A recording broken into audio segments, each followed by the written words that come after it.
vamos a ver las modalidades más importantes. Y la primera, pues, es la más común, yo creo. Bueno, tal vez ahora sea la segunda más común, eso depende. Son los rayos X. ¿Alguien le han hecho una radiografía este año, en estos 3 meses? A ver, levante la mano. Dime una cosa. ¿De dónde fue? De la boca. Una panorámica. ¿Te preguntaron algo antes de hacerte la radiografía? Me dijeron de que me quite todo lo de la casa. Ya, eso está muy bien. ¿Nada más? Ya, está bien. Hay 3, 4 cosas que deberíamos preguntar o decir, ¿no? La primera es justamente esa, ¿no? Que te quites todo lo de metal, que es pues, por contaminación, y eso ya lo vamos a ver ahorita. Y otra que es importante es preguntar, en el caso de una mujer, si está embarazada o piensa estar. ¿Ya? Y eso es muy importante, a pesar, no sé si te pusieron un mandil, de todo abajo. Ah, bueno, así sí. Porque si no, los rayos X tienen una propiedad, como toda radiación, que se llama refracción, ¿no? La refracción de la luz se da al pasar por un medio, como el agua, como el aire, pero la refracción de los rayos X más se conoce como, mejor dicho, dispersión. Entonces, si yo tengo un rayo que viene para acá, no es seguro que lo que esté acá o lo que esté acá no va a ser alcanzado por la radiación. ¿Ya? Entonces, por más, por ejemplo, que yo tome una placa de rayos X del tórax, no hay seguridad de que algunos rayos no bajen a la pelvis. Entonces, bueno, en el caso de su compañera, está bastante arriba y con protección no hubo problema. Pero generalmente es necesario saber si la persona está o no gestando. Porque los efectos biológicos de la radiación son más proclives a darse en células en crecimiento. Y el feto, o el embrión, obviamente es un montón de células en crecimiento. Es un blanco perfecto para todos esos problemas, ¿no? Y van en el feto, dependiendo del momento, desde malformaciones hasta provocar aborto. Entonces es una cosa importante. Por eso es bueno que ustedes sepan cómo se forman y por qué pasa eso y por qué hay que tener esos cuidados. Cuando hablamos de William Röntgen, hablamos de la mano de su esposa, y obviamente aquí estamos viendo mucho más que solo lo que vimos en esa primera radiografía, ¿no? Estamos viendo los contornos de los huesos, bastante bien. Estamos pudiendo distinguir, las falanges son huesos largos, podemos distinguir bastante bien lo que es el hueso cortical, ¿no? Del hueso esponjoso, del hueso que tiene la médula.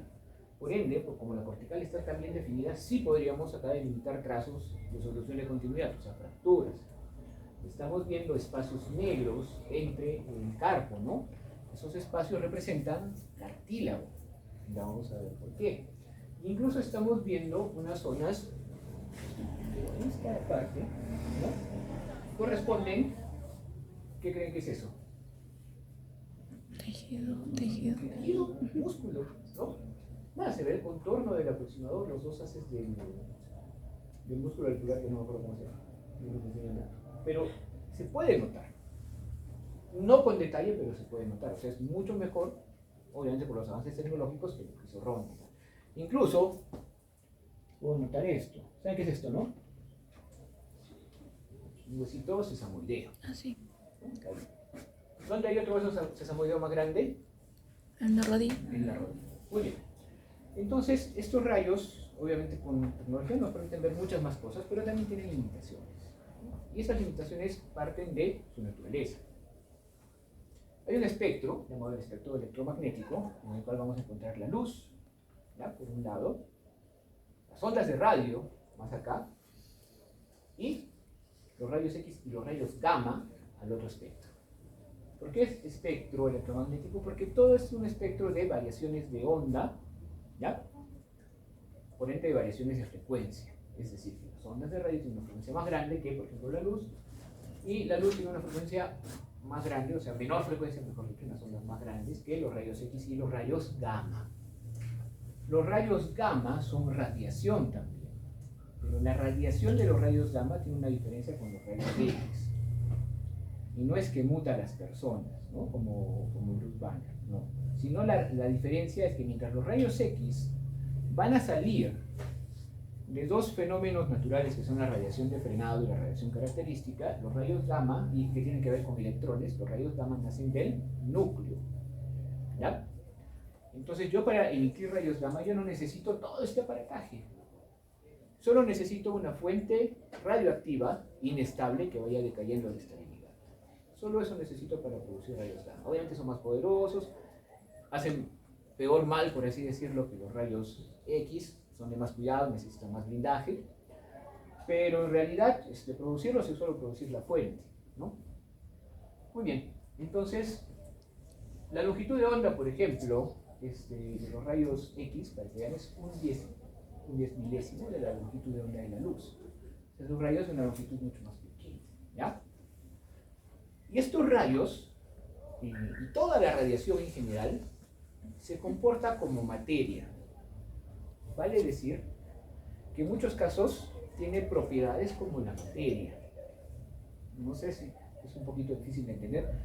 No va a perder calor, no va a meter calor, ¿no? Pero se comporta como si fuera una partícula, ¿ya? Solo aceptando que la radiación la luz también producirse como una partícula, es que cobra sentido mucho de la física, porque si no, no sale, ¿ya?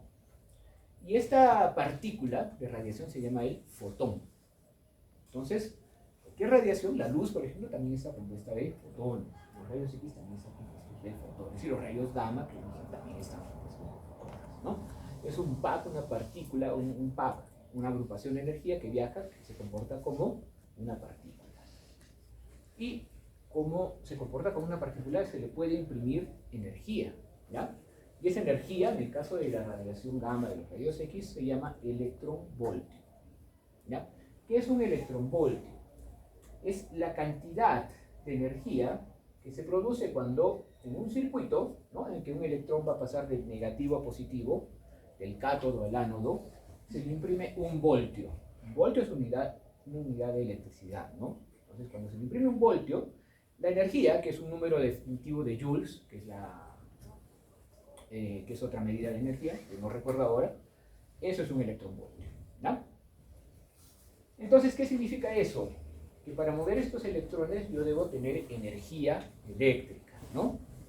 Y para mover rayos X se acepta que el rango de energía va entre los 50, un poco menos, a 150 kiloelectronvoltios, ¿ya? O sea que consumen su energía eléctrica nomás los rayos X. Hay unos rayos X que consumen menos, son los de la mamografía, que deben estar entre 25 y 30 kilovoltios. Después vamos a ver por qué. Uno diría, ¿por qué tampoco? ¿No? ¿Que son más eficientes? No. Por las propiedades de los rayos X, a menor kilovoltaje tienen unas propiedades y a mayor kilovoltaje tienen otras propiedades. Es lo que tenemos que ver. Su unidad, el electronvoltio. ¿Cómo se producen los rayos X? En el aparato que podemos ver acá, ¿sí?, vamos a tener un tubo, así se le dice, sellado al vacío, ¿no?, lo que sea Röntgen, que va a tener un ánodo y un cátodo. El cátodo está acá, es el negativo, y el ánodo es positivo. Eso significa que la corriente eléctrica va a ir de acá para acá, ¿no? En este cátodo, ven esta colita de puerco, es un alambre, ¿no?, retorcido, que puede ser, generalmente es de wolframio. No me interesa que recuerden que es de wolframio, pero sí que debe ser de un material que permita, ¿no?, cuando se le pasa la corriente y aumente el calor, botar electrones. Estos electrones, que son estos de acá, ¿no?, este electrón va a salir disparado hacia la parte del ánodo. Y esta cosita, este rombito negro, se conoce como el target o blanco, ¿ya? Es una lámina de algún metal.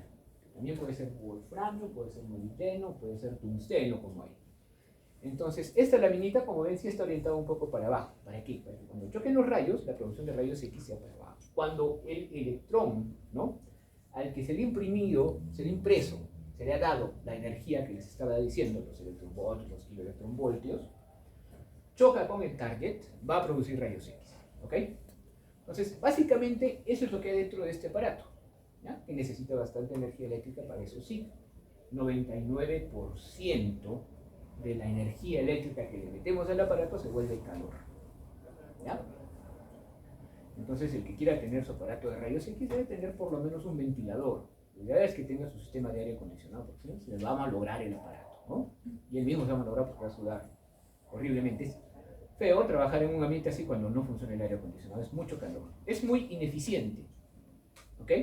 Pero es lo que hay. No tenemos de otra para producir rayos X que todavía no son útiles. Muy bien, entonces lo demás es ya aparataje. O sea, vamos a tener controles para nosotros, ¿no? Mandar sobre cuánto kilovoltaje vamos a tener. Vamos a tener controles para, en esta zona tiene que haber un diafragma, ¿no? Para abrir o cerrar el diafragma para que el radio sea más grande o más chico, etcétera, etcétera. ¿Ya? Pero más aún, cuando choca este electrón, ¿no? Con el target, ¿cómo se produce este rayo X? Eso lo hemos dicho. En las primeras imágenes,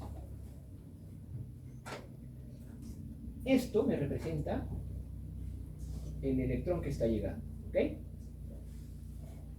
Entonces, si este más está aquí, es porque ¿qué tenemos acá? Protones, ¿no? Los protones son positivos. Yo sé que han salido del colegio hace un tiempo, pero eso se debe abordar todavía, ¿no? Átomos, protones, neutrones en el núcleo y electrones dando órbitas y de esa forma. Es lo que les deben haber enseñado. De repente ya les enseñaron el modelo de la nube, que sería lo más lógico. O sea, no es una órbita, sino es como una esfera donde por todo lado puede ir el electrón, ¿no? Que tiene un spin, ¿no? Y eso es importante porque el spin es lo que nos ayuda para la resonancia magnética, ¿no? Pero nos quedamos con este modelo de que es como un sistema planetario, y está pasando el electrón y como ven se va para otro lado. Lo que está pasando allá, ¿no? Está yendo de frente el electrón y se va para otro lado. ¿Qué ocurre? Al pasar por una carga eléctrica positiva, porque los electrones son negativos en esencia, y la carga es fuerte, va a doblar la trayectoria del electrón. Ya no va de frente, va de costadito, ¿ya? Puede ir más o menos de costadito dependiendo de esta carga. Y cuando se va de costadito, las reglas de la física dicen que tiene que ceder energía. Y entonces cede esa energía en forma de rayos X. Eso se llama la radiación de frenado.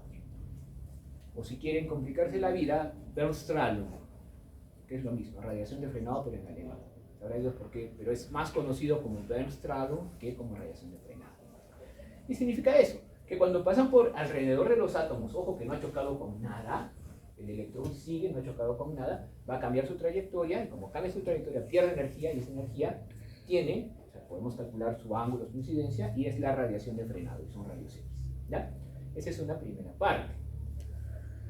Pero también hay rayos X, hay electrones, como en el otro lado, como ven en el celeste, que va a chocar con un electrón, ¿no? Que es un evento probable, en realidad. Como estábamos hablando del modelo de los planetas, entonces entenderán, digamos que es como el sistema solar, que tenemos un electrón, tenemos un núcleo de protones y neutrones y varios electrones dando vueltas, ¿no? Entonces agarra uno y con la energía que lleva, lo va a botar de su órbita. Ahí está señalado que se va del órbita del electrón, ¿no? Lo saca. Ahora, ¿qué resulta? Los electrones, así como los planetas por la fuerza de gravedad que se tienen, ¿no? Se quedan en su órbita, no se van para otro lado. Los electrones por su energía de enlace se quedan dando órbitas a esa distancia, ¿ya? Si yo saco ese electrón, significa que la energía del electrón que lo ha sacado ha sido mucho más fuerte que la energía, de la órbita en ese sentido, ¿ya? Y mientras más lejos esté el electrón, más energía necesita para quedarse en su órbita. Entonces, como queda un hueco, queda un átomo inestable, lo que hace es llamar al electrón que está más cerca, pero para la parte de afuera. Pero como ese electrón tiene más energía que la que necesita para estar en la órbita que quedó vacía, en la órbita de adentro, cede energía y pasa a la órbita más interior. Y cede, bota rayos X también. Esa es la radiación característica. Esta radiación de frenado se puede ver como una curva, ¿no? En un momento por el kilovoltaje sube y después empieza a bajar. En cambio, la radiación característica son picos definidos en cada lugar. No es muy útil la radiación característica. Entonces, pero hay formas en que la podemos, digamos, eliminar, por así decirlo. ¿Muy bien?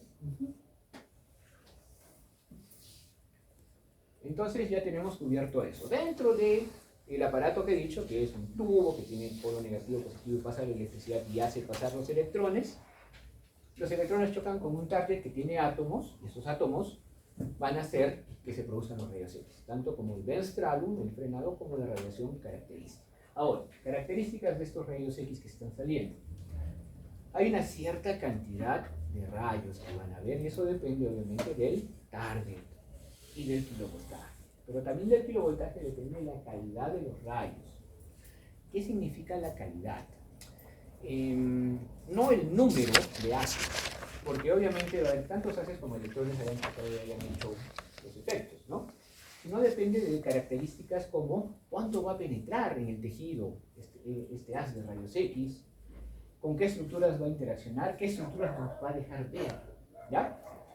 El rayo que penetra más al tejido se llama duro, y a más kilovoltaje los rayos son más duros. A menor kilovoltaje los rayos son más blandos, así se llama. Para una cierta imagen, o para un cierto objeto que yo quiero, ¿no?, representar en los rayos X, puedo tener la cantidad adecuada, o puedo tener un rayo blando que no me va a ayudar, o puedo tener un rayo duro que no me va a ayudar, ¿ya? Poder de penetración, claro, en los duros es mayor, en el blando es menor, y la energía, ¿no? Hay más energía y menos energía. Las diferencias sí saltan a la vista. Miren, estas son imágenes que se sacan para radioterapia. Son rayos X. La diferencia en que, ya pueden ver ahí, se llama KB y aquí se MB. ¿Qué significa? Que yo he utilizado para sacar esta imagen un aparato de rayos X. En el mismo tratamiento, ¿no?, la máquina de radioterapia, un acelerador lineal, produce rayos X de megavoltaje en su cabezal, pero a los costaditos tiene un emisor y un receptor de rayos X de kilovoltaje. Entonces lo volteas y haces lo mismo. Entonces son imágenes del mismo objeto, del mismo paciente, pero una es en megavoltaje con el acelerador y otra es en kilovoltaje. Entonces, ¿qué diferencias hay?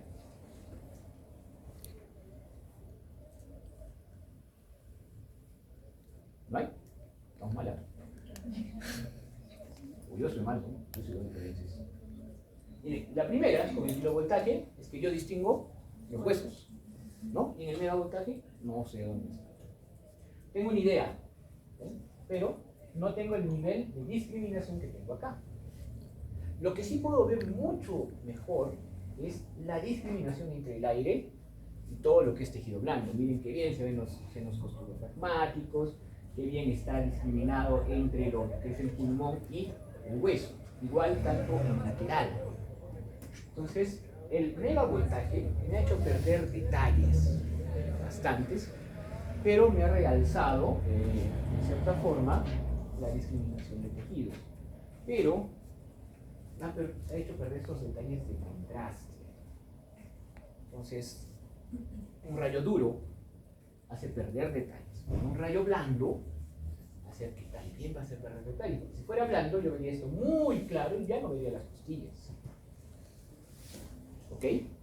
Entonces, para cada lugar hay ciertamente una energía que le va mejor. Por eso decía, para la mamografía, 25 kV está muy bien. Pero para tórax se acepta, ¿no?, que ¿cuál es el humano promedio? ¿Cuál es la persona promedio, el paciente promedio? ¿Qué características tiene? Hombre, 70 kilos, unos 60, ¿no? Y que no hable. Solo hable cuando le preguntemos y que nos dé todas las respuestas posibles. Y eso es bien difícil, ¿no? No sé si ustedes lo han logrado, es un poco difícil, dado como nosotros vamos, pero es muy importante llegar la empatía con el paciente, ¿no? El rapport, porque si no, no te va a contar nada. El paciente también tiene miedos, tiene vergüenza, tiene también temor a ser juzgado, y en base a eso, te va a ver a ti. Y si tú no le ofreces una imagen que pueda vencer eso, no te va a decir todo, ¿no? Eso es muy, muy, muy importante en ese sentido. Bueno, entonces, este paciente de 70 kilos, 1,70, debería recibir para su radiografía de tórax 70 kb. ¿Ya? Entonces, todos los tecnólogos médicos, los técnicos en radioterapia no existen como carrera en realidad. Una vez la Católica hizo una promoción y ahí quedó. Han aprendido empíricamente, ¿no? Pero bueno, los más llamados estos son los tecnólogos. Así que todos los tecnólogos saben eso. Si no le dices nada, van a usar 70 kb para un paciente. Y si les dices algo, igual van a usar 70 kb para el paciente, que es el estándar. El que tenga experiencia y ya ve el paciente con mayor masa, con índice de masa corporal mayor y todo, puede que pueda aumentar, ¿no? Pero el estándar es 70 kb para una radiografía de tórax. Y ya estamos viendo que obviamente mayor energía, diferente resultado, menor energía, diferente resultado, ¿no? Ok, pero estamos hablando de la imagen que se forma, ¿no? Eso significa que para formar la imagen los rayos ya han pasado por el objeto, pasado por el cuerpo y han llegado al receptor. Y el receptor puede ser tanto un fluoroscopio, ahorita vemos eso, como una placa de rayos X, como un receptor digital, un flat panel para hacer radiografía digital. Pero ¿qué pasa en el cuerpo? Eso también es importante, ¿no? Entonces, cuando los rayos, ya no estoy hablando de electrones, estoy hablando de fotones, ya los rayos X pasan por el cuerpo, producen varios efectos. Los más importantes se llaman el efecto fotoeléctrico, el efecto Compton y la producción de pares. ¿Por qué no pongo acá la producción de pares? Porque es muy nimia y casi no tiene representación en nuestras energías para rayos X. Pero sí el fotoeléctrico y sí el efecto Compton. Ojo a esto porque nos va a aliviar mucho la vida cuando hablemos de tomografía, porque básicamente la tomografía son rayos X. Entonces, ustedes saben bien esto, en tomografía nos dedicamos a otras cosas que son más clínicas, que es mucho mejor, y dejamos de lado esto. Efecto fotoeléctrico. Viene un rayo, un haz de rayos X, un fotón con cierta energía, ¿no? Y no es tan difícil que incida sobre otro electrón, considerando que estamos en el cuerpo, ¿ya? En el aire, los átomos están mucho más dispersos. Entonces, ojo, o sea, para que la radiación pase por el aire la cambia también. Pero ya dentro del cuerpo hay más átomos, entonces es mucho más fácil que choque con un electrón. Cuando choca con este electrón, el fotón de rayos X va a botar al electrón, ¿ok? O por lo menos va a hacer que cambie de órbita, pero va a botar. Y va este electrón, como se ha salido, va a hacer lo mismo. El átomo, ¿no? Va a llamar al electrón que esté en la parte de afuera para que venga dentro, ¿ya? Entonces, este electrón va a botar radiación característica, otros rayos X. O sea, el fotón que llegó, bota el electrón. Muchas veces este fotón que llegó ahí se extingue, porque toda esa energía se le pasa al electrón que se fue. Y el electrón de afuera va para adentro. Y como pierde energía, pierde como rayos X. ¿Ya? Ese es el efecto fotoeléctrico que empieza a los 5 kiloelectronvoltios y está más o menos hasta los 150. ¿No? El segundo efecto es el efecto Compton. Y esto depende de la energía. ¿No? Pero el efecto Compton empieza más o menos a los 50 kiloelectronvoltios y llega hasta los 20 megaelectronvoltios. En el efecto Compton, el fotón llega donde el electrón, pero no se extingue, o sea, va a botar al electrón, y el fotón que llegó, el fotón de rayos X, todavía tiene energía, solo que se deflecta, se va para un lado, ya no sigue recto, sino hacia un ángulo, y se va para otro lado. Pero con energía suficiente para entrar a otro electrón, y de repente le queda energía para hacer lo mismo, para botar al electrón y seguir para el otro lado. ¿Ya? Hasta que termina un efecto fotoeléctrico también. O termina impresionando la placa fotográfica, pero ya no de frente, sino de costadito, porque no va a llegar de frente. Eso es un hecho. Entonces el efecto Compton produce varias reacciones, siempre sacando un electrón, y el electrón que viene de la parte externa produce rayos X. ¿Ya? Pues obviamente el efecto Compton se puede repetir varias veces. Por eso les decía, empieza a los más o menos 50 kiloelectronvoltios y va a llegar hasta los 20 megaelectronvoltios.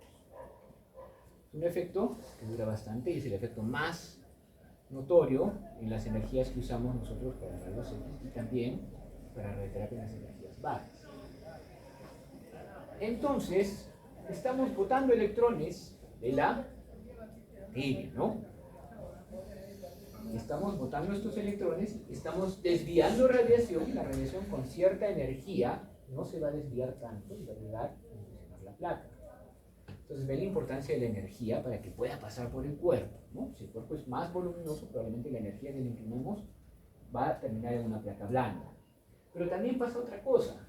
¿Qué pasa cuando en un átomo que tiene una carga positiva y negativa en equilibrio, le quitas una carga negativa? ¿Cómo se llama eso? Ionización. ¿Ya? Es un ion. Y el ion es inestable de por sí. Y tiene que ir a la estabilidad. Eso lo vamos a ver después porque es parte de los efectos de los rayos X en el cuerpo. Muy bien. Entonces ya hemos visto que hace estos efectos en el cuerpo. Y todos los que pasan, porque obviamente por la cantidad de átomos, algunos no van a pasar, los rayos que pasan van a formar la imagen, ¿no? Entonces, la imagen, ya dijimos, es la representación de todo lo que ha pasado. Y puede ser buena, puede ser mala, puede ser pésima.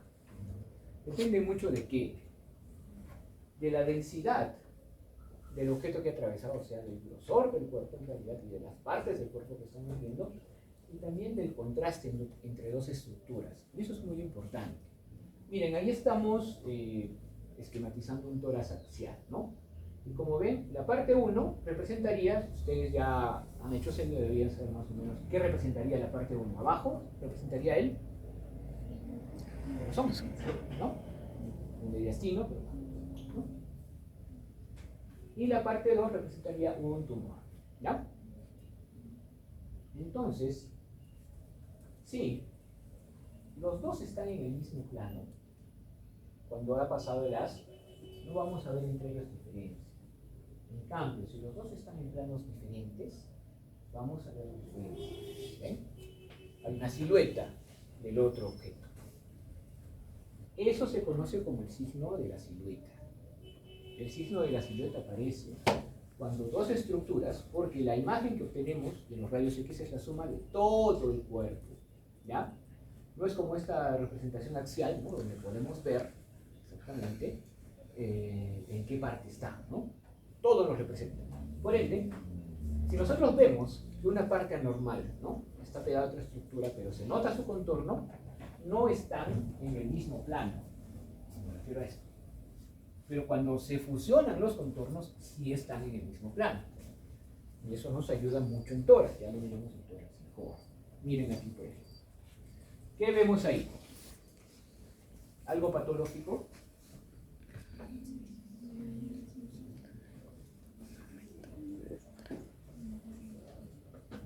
Bueno, los observadores se dan cuenta que es una mujer también, ¿no? Los tejidos blandos también se pueden ver en la radiografía. Pero en el pulmón, ¿qué hay?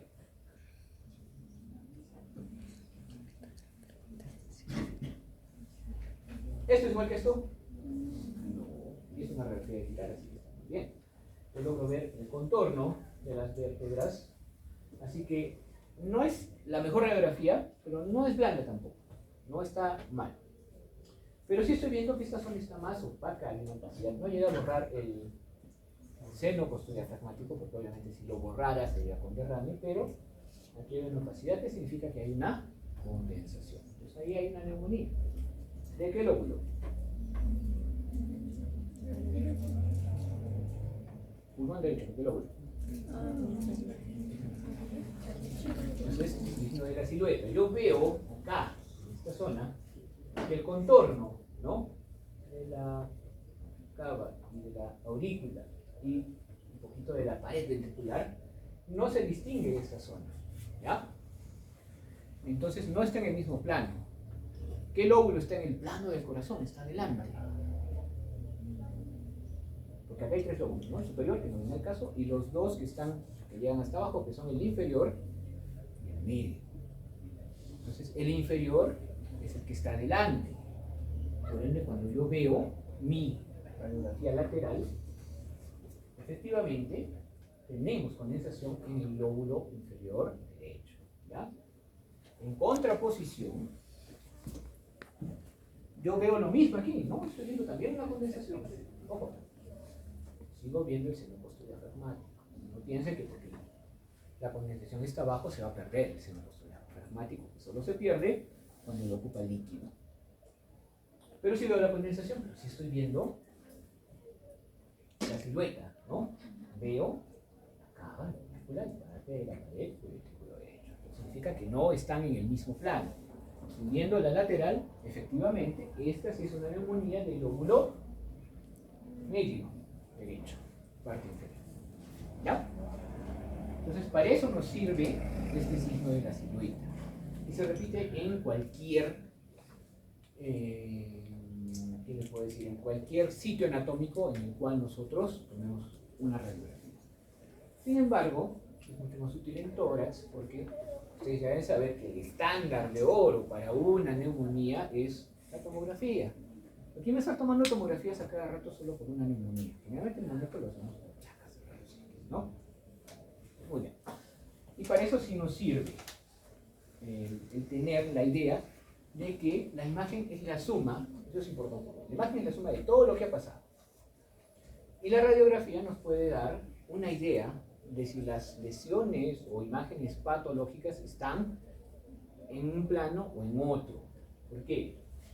Porque si yo más bien veo que el signo de la silueta, ya no hablando de esa parte, sino del botón aórtico, ¿no? De la pared izquierda, del ápice del corazón, tiene signo de la silueta o no en este caso, puedo determinar con buena fiabilidad dónde está la condensación. Porque mi semiología no me va a decir exactamente dónde está, ¿no? Me va a decir que el tórax inferior, o el tercio inferior, tercio medio, pero no me dicen qué lóbulo, sí me dicen qué pulmón, obviamente. Bien, chicos, entonces es importante eso. Recuerden que la radiografía hace la suma de todo, y nosotros entonces tenemos que saber estas cosas y tenemos que saber la anatomía normal, para saber, obviamente, que la columna central, por ejemplo, y demás cosas. Ahora, ustedes han visto diferentes densidades ahí, y eso es por qué. Ya dijimos que se va a impresionar la imagen, ya dijimos que el rayo va a actuar con el cuerpo, entonces algunos rayos van a pasar, otros pasan menos y otros no pasan. Y dijimos que eso depende de la densidad de los tejidos o de las estructuras que encontremos, ¿ya? Lógicamente, digamos que es un rayo de X poder, va a encontrar un electrón, si es más denso va a encontrar un electrón, cede energía, va a encontrar otro, cede más, va a encontrar otro y no pasa, ¿no? En cambio, si la materia donde pasa es rara, o sea, es como el aire, va a pasar casi todo. Entonces, para ya cuando se imprime la placa y se observa, aceptamos 5 densidades, ¿no? 5 densidades en general, radiológicas.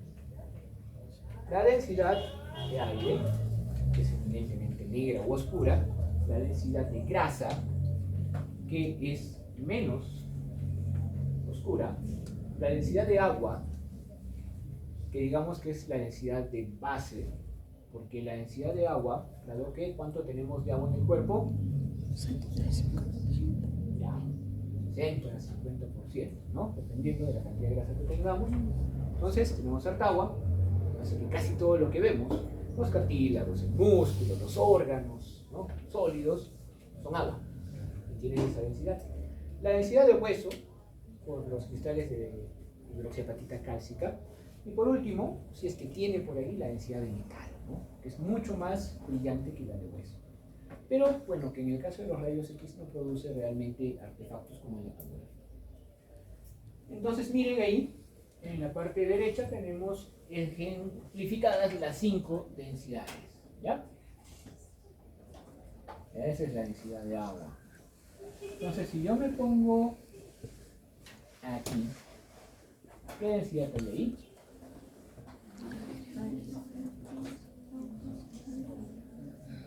Juntito, acá hay aire, y acá juntito hay un poco de grasa. ¿Qué densidad hay acá?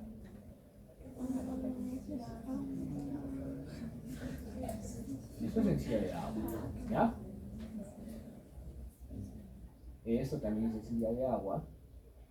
Y miren, o sea, yo noto el contorno de la mama, por eso sé que es una mujer, y como el contorno de la mama o la mama está más anterior que todas las estructuras, la veo, ¿no? Signo de la silueta. Sin embargo, veo el contorno de la mama, veo cómo se refuerza, yo estaría tentado a decir que es densidad de agua, pero acá no se ve. ¿Se dan cuenta? Entonces, en realidad la mama no está contribuyendo mucho a estas densidades. Lo que pasa es que como está más anterior, se nota el contorno por el signo de la silueta, pero no está contribuyendo mucho. La mejor prueba es esto. ¿Qué es esto? ¿Qué densidad es esta? Aire, ¿no? Esta también es aire. Es un poco más clara, pero recuerden que ahí también hay grasa, está la mama, ¿no? Sin embargo, si uno hace correlación anatómica, cae en cuenta que ahí tiene que haber aire. ¿Qué órgano es? El estómago. Y como estamos en bipedestación, tenemos un nivel hidroaéreo, ¿no?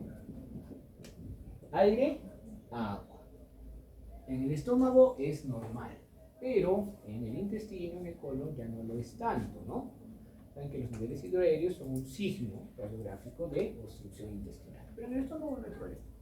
No se van a angustiar. Ahí es estómago. Muy bien. La densidad de hueso está un poco complicada porque, como son huesos largos y son costillas encima de la clavícula, sí vemos la densidad de hueso en la corteza, ¿no? En el hueso cortical, pero en el medio, como es un hueso más trabeculado, no se nota tanto. Cuando vemos otros huesos, sí se nota muchísimo mejor. Pero bueno, ahí están las densidades de que se he comentado. Esto nada más para que recuerden eso, ¿no? La imagen es la suma de todo lo que pasa.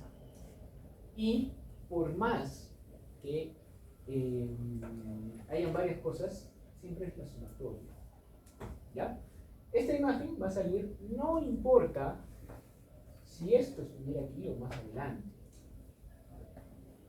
porque igual está pasando por ahí y se va a sumar al efecto de toda la imagen. Entonces la imagen se registra, por eso registro de imágenes, en algún medio. El primer medio es una película fotográfica. Los rayos X tienen la posibilidad de impresionar películas fotográficas, ¿no? Esta película fotográfica generalmente tiene algún tipo de coloide de plata, ¿no? Entonces, ¿qué pasa cuando el rayo llega hacia la plata? La quema, ¿no? Y es por eso que cuando vemos una placa de rayos X, la densidad de aire la representan como negro, ¿no? Y la de hueso de metal, porque no pasó, la representan como blanco, porque en esa zona no se impresionó el coloide de plata, no se quemó. En contraposición, si nosotros tomamos el otro registro, que es con luz, ya hablamos que Röntgen se dio cuenta, ¿no?, de que había luminiscencia en su papel de estaño. Entonces, los rayos X tienen la posibilidad de, en ciertas materias, ocasionar fosforescencia, ¿ya? Si yo, por ejemplo, tomo un receptor fosforescente y después le pongo un intensificador de luz, voy a llegar a tomar una imagen formada de luz. Entonces, las densidades que no dejaron pasar van a volverse negras, ¿no? Y los rayos que sí pasaron impresionan esta fluorescencia y se ponen blancos. Esa es la fluoroscopía o el arco C. No sé si lo han visto alguna vez.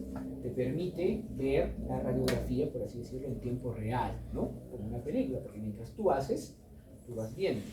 Para hacer con angiografías retrógradas, para poner tornillos o retirar tornillos, para hacer angios, siempre para eso se utiliza el fluoroscopio. Y eso tiene que ver más con la luz, la fosforescencia que se produce. Ahora también por la fosforescencia yo puedo impresionar una placa, digitalizarla, la información, mandar a una computadora y tener una radiografía digital, ¿no? Sin necesidad de haber hecho en algún momento la impresión de una película fotográfica, que también podría hacer eso y escanearla. Yo mando la data de frente a este receptor, ¿no?, que es de fósforo generalmente, y ya tengo la imagen por toda la data que tengo digital para poder manipularla. Si una plaquita o si un sistema para imprimir, ¿no? Con tu impresora y todo de las radiografías con coloide fotográfica me costaría $5.000, la radiografía digital me costaría 50.000. Es más cara, pero a la larga es mejor porque tú puedes guardar esta data bien segura por mucho tiempo y no vas a gastar todos los años en comprar más insumos, en comprar más reveladores, porque las placas obviamente se revelan, como todas las fotos del antaño, y ni en comprar las placas, ¿no? Entonces al final la radiografía digital es mucho mejor que la radiografía convencional. Sin embargo, hasta ahora, y eso ya no lo ves en otros lados, eso es de notar, que tú vas a otros lados y se van a maravillar de que todavía nosotros utilicemos placas. Es costumbre, y es bueno que tratemos de dejarla de lado. La imagen que nosotros tenemos en esta radiografía digital, en este fluoroscopio o en esta plaquita, no es representación fiel de la realidad, ojo. De hecho, en ninguna de las técnicas lo es. Esta imagen tiene su propia geometría. Si antes de volver otra vez acá, vamos a ver esto. ¿Por qué? Porque los rayos tienen su geometría. El rayo se comporta como cualquier otra radiación. ¿Ya? ¿Qué significa eso? Si yo, por ejemplo, saco una linterna, ¿no? Y apunto aquí, voy a obtener, digamos, este círculo de luz, ¿ya? Con una letra así. Pero si yo me voy 2 metros allá y vuelvo a apuntar y todavía llega, voy a obtener esto, ¿no? ¿Por qué? Porque la radiación generalmente va de forma divergente, ¿ok? No es que vaya de forma divergente porque sí, sino que la radiación cuando sale, sale en todas direcciones, ¿ya? La luz también sale en todas direcciones. Si tú, por ejemplo, le pones, como en la lámpara, ¿no? En la lámpara le pones una pantallita, una cabecita, y ya la luz sale más para abajo y un poquito para arriba, porque esa cabecita ya dejó de pasar la luz. Tú la puedes dirigir, pero en realidad sale a todas direcciones. Lo mismo los rayos X salen a todas direcciones, pero los rayos X tienen que ser parados con algo más fuerte. Entonces, generalmente son recubrimientos de plomo que se usan para parar los rayos X. Y, si bien es cierto, la fuente es pequeña, con los recubrimientos, el rayo cuando sale, no va a salir un rayo paralelo, sino un rayo, miren, divergente. Es decir que, mientras más el rayo vaya recorriendo, más ancho se va a volver. ¿Ya? Entonces, ¿qué significa? Digamos que esto es de metal, ¿ya? El rayo llegó hasta aquí, y el rayo cuando deja de pasar, lo otro no deja de pasar así, sino igual de forma divergente. Por ende, la silueta que vamos a tener, la proyección, la imagen que vamos a tener es más grande de lo que es el objeto en realidad. ¿Ya? Entonces, cuando nosotros vemos, por ejemplo, una placa de tórax, ¿no? En cierto lateral, y vemos dos, ¿no? Proyecciones de los pulmones, la más grande es la que ha estado más cerca de la fuente de radiación y la más pequeña es la que ha estado más cerca del objetivo. ¿Cómo mejoramos eso? Teniendo el objetivo más cerca, ¿no? Mientras más cerca esté la placa, el receptor del objeto, menos magnificación va a haber. Por eso, cuando les han tomado alguna vez una placa de rayos X, de repente ahora para ingresar, ¿no? Les dicen, abraza esto, ¿no? Y abrazan el Buki, bien pegado, para que se cumpla eso de allá, la menor distancia posible. Y por otro lado, es importante que el objeto esté centrado, porque si el objeto no está centrado como acá, aparece cierto tipo de penumbra. O sea, los rayos X van para cierto objeto de interés generalmente, ¿no? Y es bueno que esté centrado, que esté en el foco. Muy bien. Y eso tiene que ver con la nitidez de los rayos X, pero también tiene que ver con el kilovoltaje de la nitidez, ¿ya? Y el contraste también. ¿A qué se refiere el contraste? La capacidad de yo discernir entre dos puntos, ¿no? Que puedan ser diferentes. Ahora, no son solo diferentes porque son dos puntos en el espacio, sino porque tienen densidades diferentes. Pero tomen en cuenta, chicos, que mientras más energía, hemos dicho, más efectos, ¿no? Más efecto Compton, más efecto fotoeléctrico. Y los rayos, cuando pasan, ya no están yendo de frente, sino se van a voltear. Entonces, si hay mucha energía, va a haber contaminación, ¿ya? Y esa contaminación, si bien es cierto, va a llegar que la placa impresione más, esa contaminación va a hacer que de repente 2 puntitos que teníamos ahí se pierdan por la contaminación de otros lugares. Entonces a veces es mejor que haya menos energía para permitir esa discriminación. El mejor ejemplo es la mamografía. Por eso tenemos 25 kbo por ahí para la mamografía. Porque en la mamografía vamos a ver calcificaciones microscópicas, ¿ya? Entonces esas microcalcificaciones, si le damos mucho kilovoltaje, se van a perder. Y lo bueno es que la mama es casi toda grasa, ¿no? Y tiene glándulas. Entonces mucha densidad de grasa, poca densidad de agua y muy poca densidad de huesos. Puedo bajar el kilovoltaje. Y aparte, como han visto en las mamografías, hacen sanguchito, entonces es muy poca la distancia que se recorre entre el emisor y el receptor. Entonces, con todo eso, la mamografía puede utilizar esas pocas energías, esa energía tan baja, y tener buenos resultados, ¿ya? La superposición de imágenes, la radiografía es la suma de todo lo que pasa, ya les digo. Entonces, como les decía acá, por ejemplo, yo veo una imagen, pero ¿qué hay acá? Esófago, que no vemos la tráquea, que sí se ve, pero que está el esófago, hay grasa mediastinal, de repente están restos del timo, aquí está el corazón, pero también está el esófago, está la aorta, aquí está la cava, está la vena ácido, si no veo nada, no distingo nada de eso, porque todo se superpone.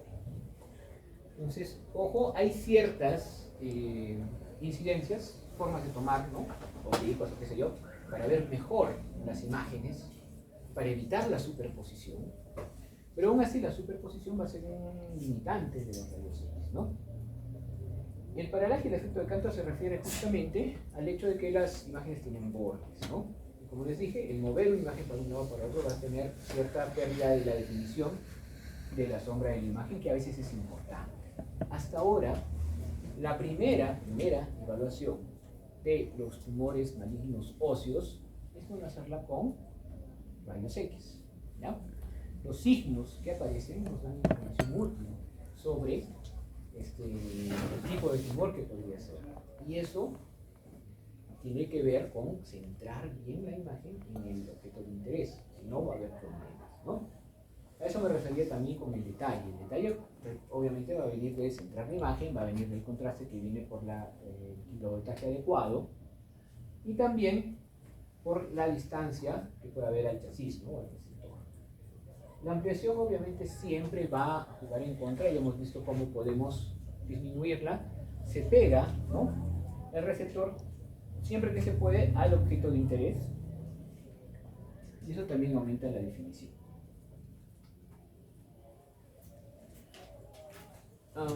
Dijimos que la radiación ioniza, ¿no?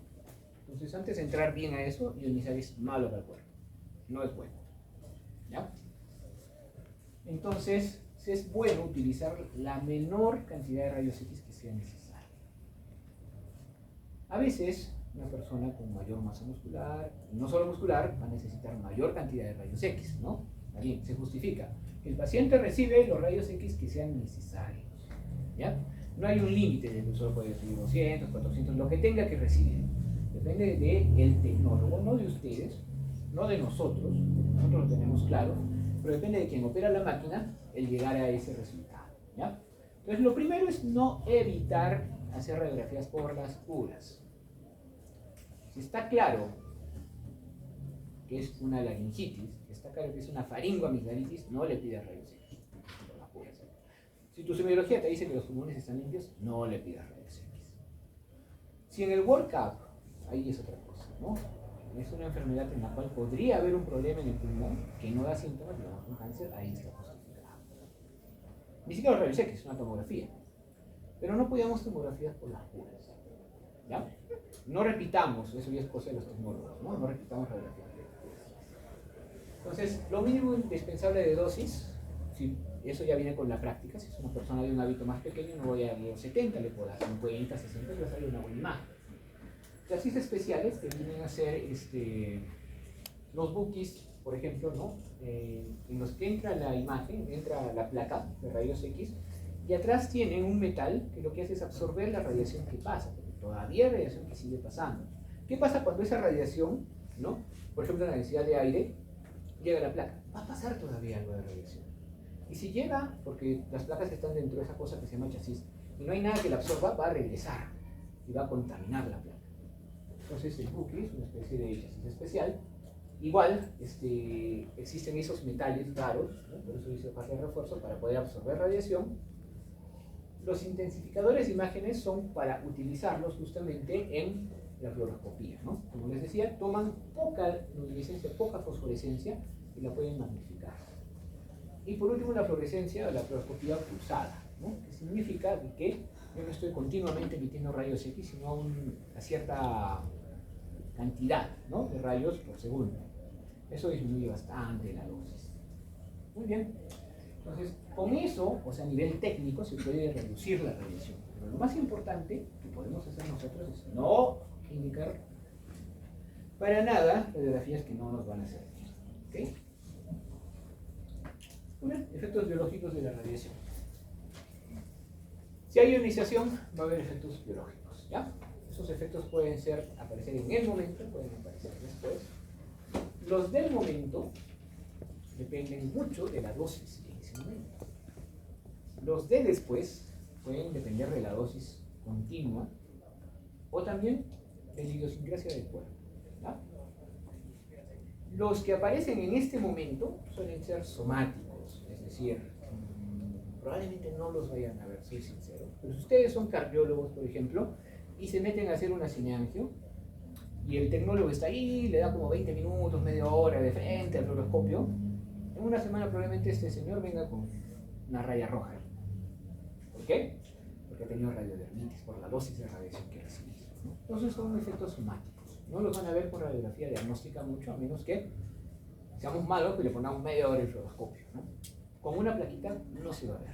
Con dosis de radioterapia obviamente sí se ve, ¿no? La radiodermitis, náuseas, vómitos, todo lo que puede fastidiar a los tejidos en crecimiento, porque esos son los tejidos, ¿no?, los que crecen, que tienen el ADN expuesto y que la ionización puede dañar al ADN, ¿no? Y según la dosis se llaman estocásticos o determinísticos. A veces somos piñas, ¿ya? A veces estudiamos toda la noche y nos toman lo que no estudiamos, ¿no? A veces vamos a comprar una pizza en promoción y justo se acaba cuando estamos en la cola. Entonces, a veces también por una sola placa de rayos X te da cáncer. Es muy, muy raro, pero ocurre. Y no lo podemos probar, y no lo podemos prevenir, ¿ya? Porque se acepta que médicamente, si el hacerte un procedimiento que incluye la radiografía es mejor que los daños, lo hacemos. Y la posibilidad de que te pase es bien, bien baja, pero puede pasar. Eso depende mucho de la idiosincrasia del cuerpo, de que no se haya reparado bien el daño que hizo una sola plaquita de rayos X, por ejemplo, ¿no? Eso se llama el efecto estocástico. No tiene umbral de dosis. En cambio, el determinístico sí. En el determinístico, yo sé que si te doy 20 veces, 100 veces una radiografía, pues vas a tener radiodermitis, ¿no? Se acumula la dosis. O que si te doy repetidamente la dosis de radiografía a los testículos, vas a desarrollar esterilidad. Lo sé. Cada día te aumenta la dosis y desarrollas la esterilidad, la aplasia medular, la no sé qué. Obviamente nadie está todos los días recibiendo rayos X como para eso, ¿no? Pero esa es la idea. Hay efectos determinísticos que se determinan por la cantidad de dosis. Y a partir de una cierta dosis pueden aparecer. Y esos efectos determinísticos también pueden ser precoces o tardíos. ¿Por qué? Porque los efectos precoces ya les dije, ¿no? Náuseas, vómitos, la piel se pone roja, hasta se pela, porque son tejidos en crecimiento.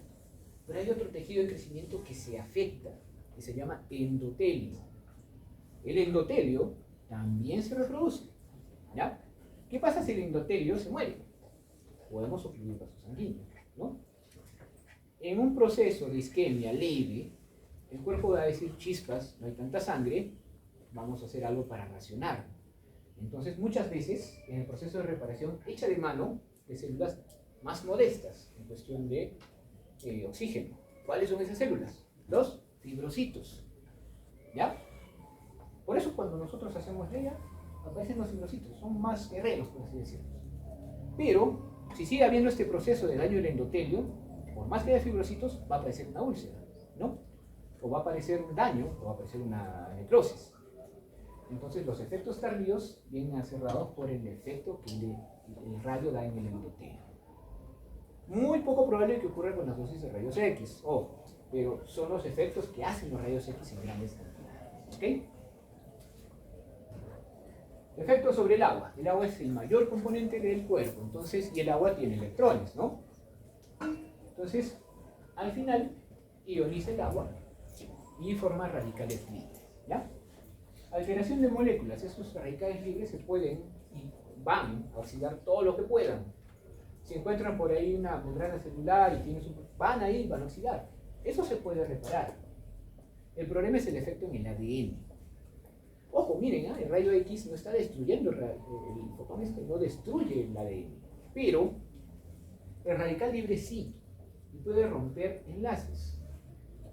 Las dos cadenas tienen enlaces simples, tienen dos enlaces, ¿no? Entonces se puede romper solo uno o se pueden romper dos.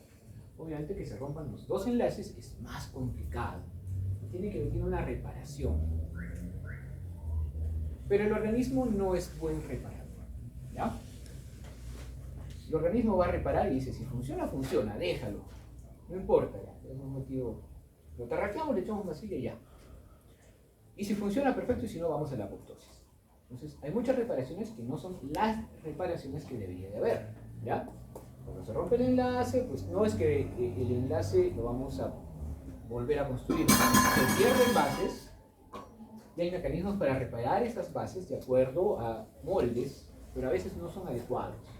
Entonces, muchas veces no funciona la reparación de la célula de la apoptosis. Otras veces no funciona la reparación y la célula ya no se divide más. Pero otras veces no es la mejor reparación y la célula sigue dividiendo. Se ha producido una mutación. Y varias mutaciones agregadas pueden dar una neoplasia maligna, un tumor. ¿Ya?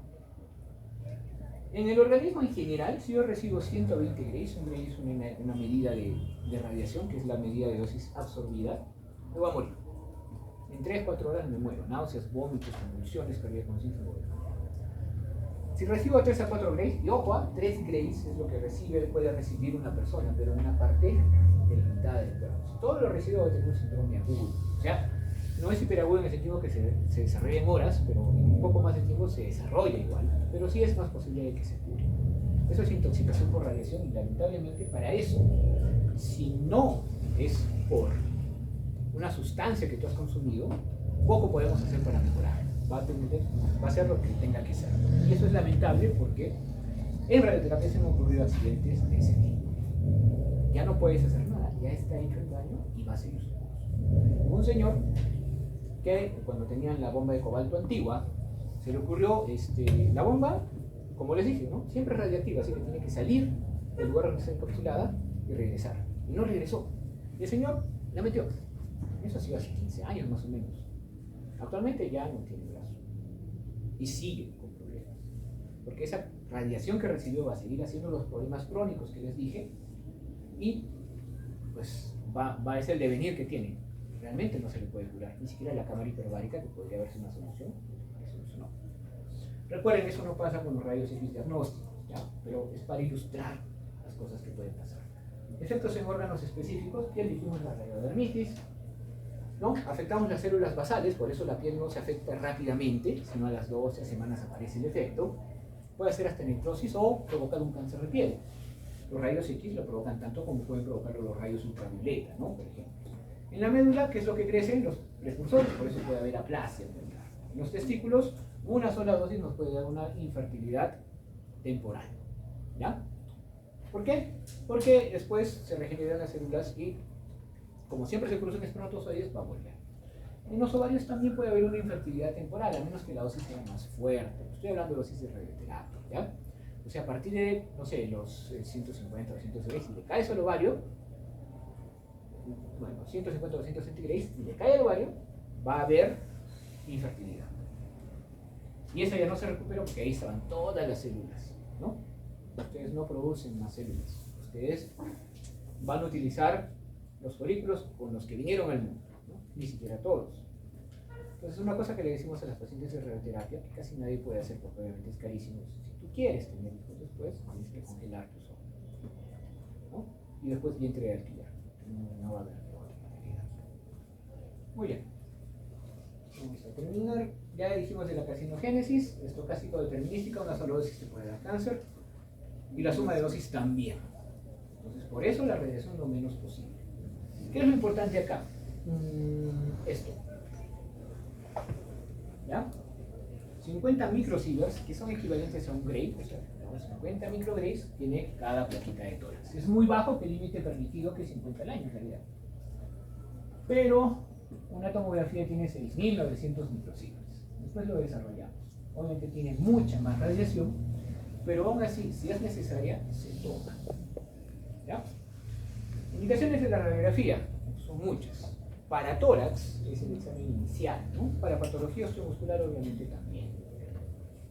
Y para evaluación del tracto digestivo y del sistema genitourinario también, pero bajo ciertas condiciones. Miren, para tórax, perfecto, ¿no? La disquisición para evaluar el pulmón está muy, pero muy bien.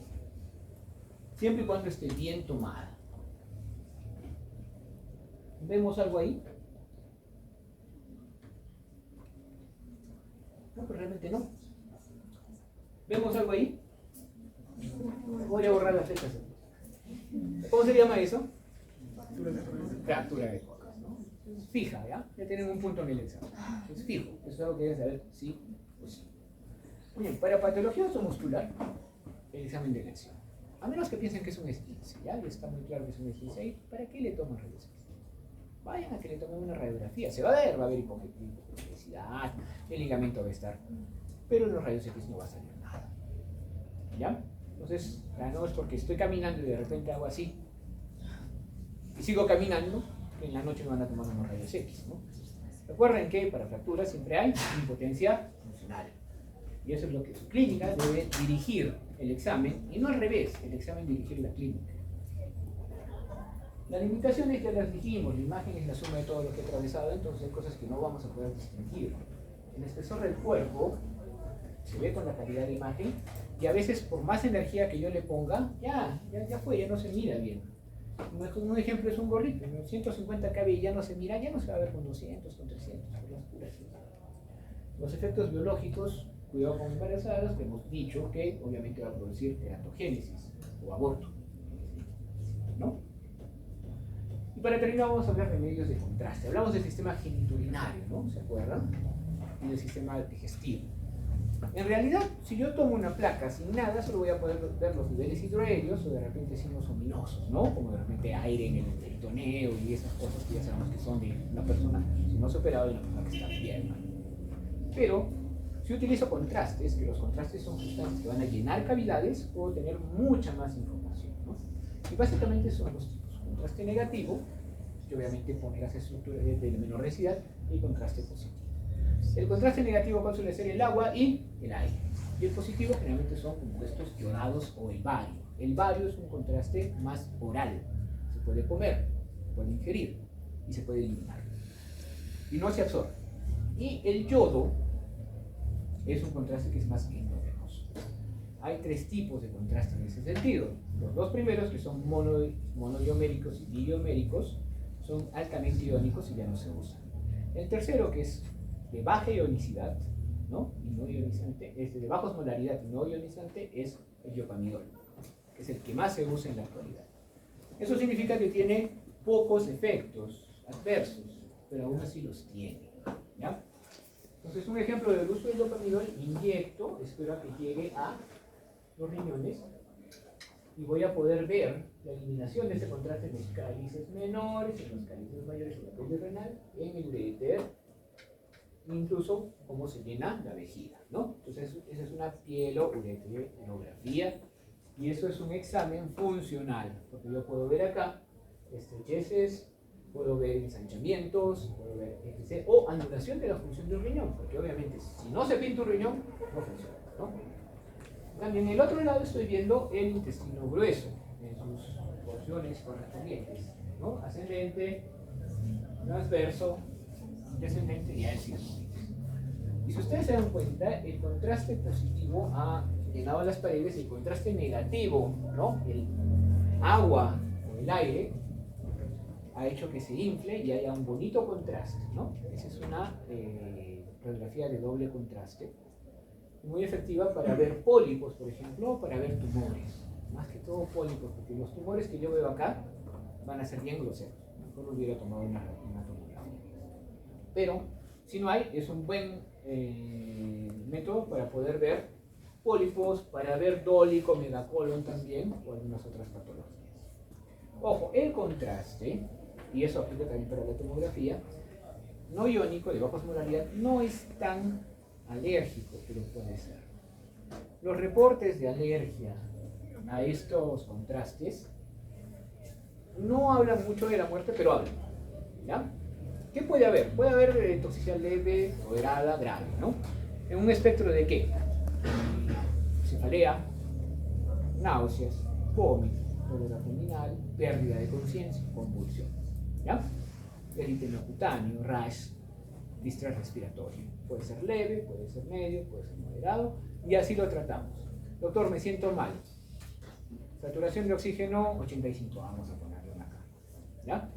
Me sigo sintiendo mal, saturación de oxígeno 60, ya, pues lo intubamos, ¿no? Eventualmente debería de pasar, si la función de la creatinina es adecuada, pues se va a eliminar. Los reportes indican que la mayoría de casos fatales empiezan alrededor de los 15 minutos después de terminado el estudio. Entonces, cuando vamos a hacer estudios con contraste, eso lo debe hacer el tecnólogo, y si no, ustedes lo dejan ahí por lo menos media hora o 20 minutos al paciente. Se va a querer ir, va a decir, porque estoy acá, he esperado como 4 horas para que me hagan esto, encima me dejan, me voy a quejar con su salud, me voy a quejar con tu mamá, pero tiene que estar ahí. ¿Por qué? Porque si me muere es tu culpa. Y se puede morir. Es una medida de seguridad para el paciente. Puede salir bien, ¿ya? Doctor, gracias, y se desmaya caminando. No sé, ¿ya? Les va a pasar alguna vez algo parecido y ahí van a entender. Eso son a sus papás, pero es totalmente cierto. Cuidado con el contraste, cuidado con el diazepam. ¿Ya? Diazepam es el más tranquilo de las benzodiazepinas, pero hace problemas. Muy bien, entonces eso es lo que tenemos para la clase de hoy. Recuerden que para la próxima tienen que presentar sus mapas mentales. ¿Ok? Listo, chicos, nos podemos retirar.